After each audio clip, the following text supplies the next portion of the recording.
आदाब, आप देख रहे हैं सहारा न्यूज़ नेटवर्क का उर्दू चैनल आलमी सहारा। दिन भर की खबरों के साथ हाजिर हूं मैं सैयद मेराज। आइए डालते हैं नज़र अब तक की अहम सुर्खियों पर।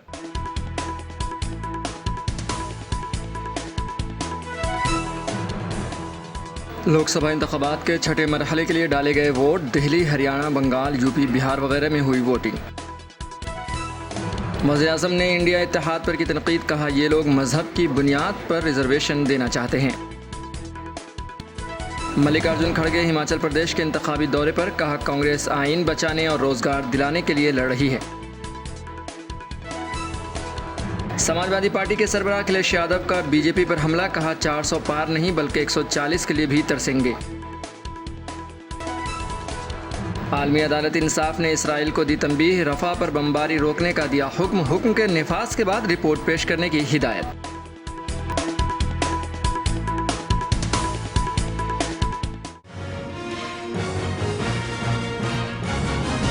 लोकसभा इंतखाब के छठे मरहले के लिए आज वोट डाले गए। इस मरहले में दिल्ली की तमाम 7 सीटों पर वोट डाले गए हैं। वहीं दीगर कई रियासतों और मरकज़ के ज़ेर इंतज़ाम खित्तों की 58 लोकसभा सीटों पर वोट डाले गए हैं। इन 58 सीटों के लिए मजमूई तौर पर 889 उम्मीदवार इंतखाबी मैदान में थे।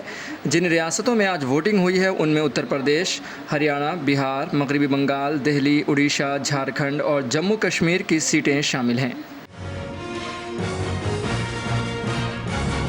Chief election commissioner Rajeev Kumar ने भी अपना वोट डाला है। उन्होंने हक़ राय दही का इस्तेमाल करने के बाद मीडिया से बात की। उन्होंने कहा कि ये मेरे लिए बहुत ही फ़ख्र का मौका है।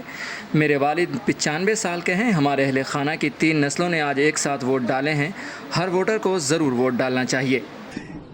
बहुत ही गर्वपूर्ण विषय है मेरे लिए। जब पहली बार मैंने वोट डाला था तो फादर के साथ गया था, और आज फादर को साथ लेके आके, फादर इज़ नाउ 95 ईयर्स और 95 वर्ष की उनकी आयु है। उन्होंने मेरे साथ आज वोट डाला। मेरी वाइफ के साथ भी हम हैं, सब लोग, बेटी भी है। तो सब फैमिली में 3 जनरेशन में वोट हम लोग एक साथ डाले आज। ये बड़ा मेरे लिए गर्व का विषय है, और हर वोटर को पूरे कंट्री में जरूर वोट डालना चाहिए। दिल्ली के वज़ीर आला अरविंद केजरीवाल और उनकी अहलिया सुनीता केजरीवाल ने वोट दिया है। सीएम अरविंद केजरीवाल ने आवाम से वोट डालने की अपील की है। उन्होंने कहा कि अपने हक़ राय का ज़रूर इस्तेमाल करें। मैं समझता हूं कि भारी तादाद में लोग तानाशाही, महंगाई और बेरोज़गारी के ख़िलाफ़ वोट डाल रहे हैं। कांग्रेस पार्लिमानी पार्टी के सदर सोनिया गांधी, रुकने पार्लियामेंट राहुल गांधी और प्रियंका गांधी ने भी वोट डाले। वोट डालने के बाद कांग्रेस जनरल सेक्रेटरी प्रियंका गांधी ने कहा, इंडिया इत्तेहाद ही जीतेगा। महंगाई और बेरोज़गारी सबसे बड़े मुद्दे हैं। हम अपने गिले शिकवे अलग रखकर आइन के लिए और जमहूरियत के लिए वोट दे रहे हैं। वज़ीर-ए-आज़म नरेंद्र मोदी का बिहार का दौरा जारी है। पटना में उन्होंने अवामी इजलास में कहा कि बिहार की इस सरजमीन ने इंसाफ को लेकर पूरे मुल्क को सिमत दिखाई है। SC, ST, OBC के रिजर्वेशन के हक़ के लिए बिहार में लंबी लड़ाई लड़ी है, लेकिन आज बिहार के बेदार लोगों के सामने दुख और बड़ी परेशानी के साथ एक कड़वा सच रख रहा हूँ। आइन कहता है कि भारत में मज़हब की बुनियाद पर रिजर्वेशन नहीं होगा। बाबा साहेब अम्बेडकर कहते थे कि मज़हब की बुनियाद पर रिजर्वेशन नहीं होगा, लेकिन RJD, कांग्रेस SC, ST और OBC का कोटा खत्म करके अपने वोट बैंक को मजहब की बुनियाद पर रिजर्वेशन देना चाहती है।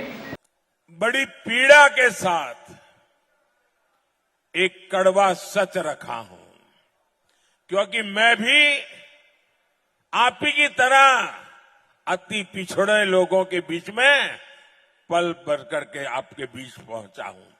इसलिए मैं उस दर्द को जानता हूं। RJD, कांग्रेस और इंडी गठबंधन के दल मिलकर SC, ST, OBC के साथ बहुत बड़ा विश्वासघात कर रहे हैं। हमारा संविधान कहता है, ब्लैक एंड व्हाइट में है, कोई क्वेश्चन मार्क नहीं है। हमारा संविधान कहता है कि भारत में धर्म के आधार पर आरक्षण नहीं होगा। बाबा साहब आंबेडकर कहते थे कि धर्म के आधार पर आरक्षण नहीं होगा, लेकिन RJD, Congress, SC, ST, OBC का कोटा खत्म करके अपने वोट बैंक को जो वोट जिहाद करते हैं, ऐसे लोगों को धर्म के आधार पर आरक्षण देना चाहती है। बिहार के साबिक नायब वज़ीर आला तेजस्वी यादव ने पीएम मोदी के बयान की मजम्मत की। उन्होंने कहा कि जैसे जैसे इलेक्शन आगे बढ़ रहा है, पीएम मोदी की जुबान में भी गिरावट आ रही है। वे ऐसी जुबान बोल रहे हैं जो उनकी हिमायतों को भी अच्छी नहीं लग रही है। पीएम मोदी से पूछिए कि हमने लगभग 5 बार ज़ात की बुनियाद पर मरदमशुमारी करवाने के लिए उन्हें ख़त लिखा। हमने खुद वज़ीर आज़म से 1 घंटा बात की, फिर उन्होंने तहरीरी तौर पर मना कर दिया। फिर भी हमारी 17 महीने की सरकार ने ज़ात की बुनियाद पर मरदमशुमारी करवाई। ये वही पीएम मोदी हैं जिन्होंने सुप्रीम कोर्ट में रिजर्वेशन को ख़त्म करने की कोशिश की। गुजरात में 25 मुसलमान ज़ातों को रिजर्वेशन मिला है। मंडल कमीशन की सिफारिशों के बाद ये रिजर्वेशन मिलना शुरू हुआ है। वज़ीर आज़म की धमकी में ही ओबीसी, एससी, एसटी के रिजर्वेशन की मुखालिफत है। दिन प्रतिदिन जैसे चुनाव आगे बढ़ रहा है, वैसे भाषा में भारी गिरावट आ रही है और ऐसी भाषा वो बोल रहे हैं जिससे उनके समर्थकों को भी अच्छा नहीं लग रहा। विरोधी तो छोड़ो, प्रधानमंत्री के जो समर्थक हैं उनको भी उनकी भाषा पसंद नहीं आ रही। ये बिहार है, लोकतंत्र की जननी है, इनको काम की बात करनी चाहिए। और प्रधानमंत्री को है लेकिन संविधान का बेसिक ज्ञान भी नहीं है। ये लगातार कह रहे कि आरक्षण खत्म करेंगे। जरा प्रधानमंत्री से पूछिए कि हमने लगभग 5 बार पत्र लिखा जाति आधारित गणना कराने का पूरे देश भर में।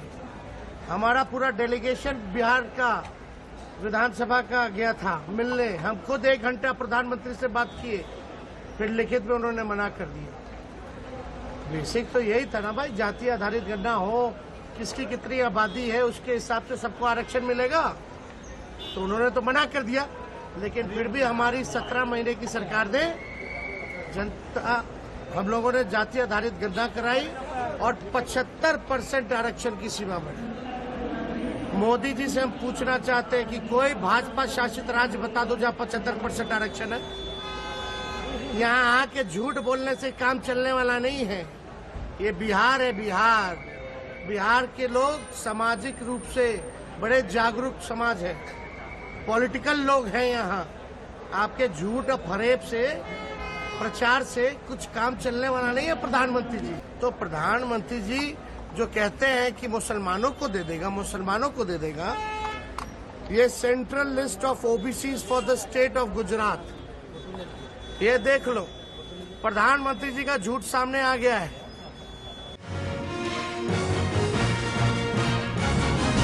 कांग्रेस के कौमी सदर मल्लिकार्जुन खड़गे हिमाचल प्रदेश के इंतखाबी दौरे पर हैं। उन्होंने शिमला में कहा कि कांग्रेस पार्टी आईन को बचाने और नई नस्ल को रोजगार दिलाने के लिए लड़ रही है। इसलिए 1 जून को हाथ के निशान पर बटन दबाइए और भारी अक्सरियत से कांग्रेस को कामयाब बनाएं। उत्तर प्रदेश के गोरखपुर में समाजवादी पार्टी के सदर अखिलेश यादव ने अवामी जलसे को खिताब किया। उन्होंने कहा कि 10 सालों में इनकी हर बात झूठी निकली, हर वादा झूठा निकला है। ये लोग 400 पार का नारा दे रहे थे, इस बार 400 पार नहीं होगा बल्कि 400 हार जाएंगे। दिल्ली वालों ने अपने मन की बात 400 पार में कह दी। इस बार देश की जनता उन्हें 140 सीटों के लिए भी तरसा देगी। 10 साल में इनकी हर बात झूठी और हर वादा झूठा निकला है। जो लोग कहते थे 400 पार का नारा दे करके, ये लोग 400 पार का नारा दे रहे थे। इस बार 400 पार तो हो ही ना, इस बार 400 हारने जा रहे हैं। और सच्चाई तो ये है कि अगर सही तरीके से हिसाब किताब लगाओगे, दिल्ली वालों ने अपने मन की बात 400 पार में कह दी।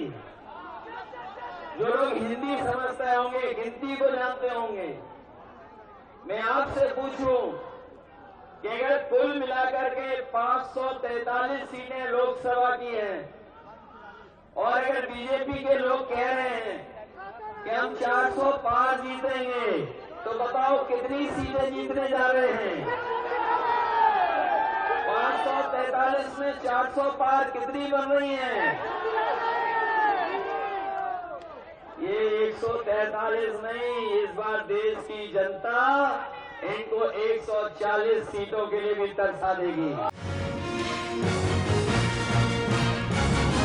फिलिस्तीन पर इसराइल की बमबारियों का सिलसिला जारी है। रफ़ा पर हो रही सयूनी बमबारी ने शहरियों को हिजरत करने पर मजबूर कर दिया है। हालात को देखते हुए आलमी अदालत इंसाफ ने इसराइल को रफ़ा में अपनी फ़ौजी कार्रवाई रोकने का हुक्म दे दिया है। अदालत ने इसराइल को हिदायत दी है कि 1 माह के अंदर अंदर इस हुक्म को नाफिज करने के लिए तमाम इक़दाम करें और अदालत को रिपोर्ट पेश करें। अदालत ने कहा है कि रफ़ा बॉर्डर क्रॉसिंग को इंसानी इमदाद के लिए दोबारा खोल दिया जाए। याद रहे, जनूबी अफ्रीका ने बैनुल-अक़वामी अदालत इंसाफ पर जोर दिया था कि वो रफ़ा के जनूबी इलाके समेत इसराइल की मुहिम को फौरी रोकने का हुक्म दे और इंसानी इमदाद की रसाई को आसान बनाए। गुज़िश्ता दिनों हेलीकॉप्टर हादसे में शहीद हुए ईरान के सदर सैयद इब्राहिम रईसी और उनके साथियों को याद किए जाने का सिलसिला जारी है। ईरान के supreme leader Ayatollah Sayyid Ali Hosseini Khamenei ने शहीद सदर रईसी के अहल खाना से मुलाकात की। फिलहाल खबरनामे में इतना ही। हमें दीजिए इजाज़त और ताज़ा तरीन खबरों के लिए देखते रहें आलमी सहारा।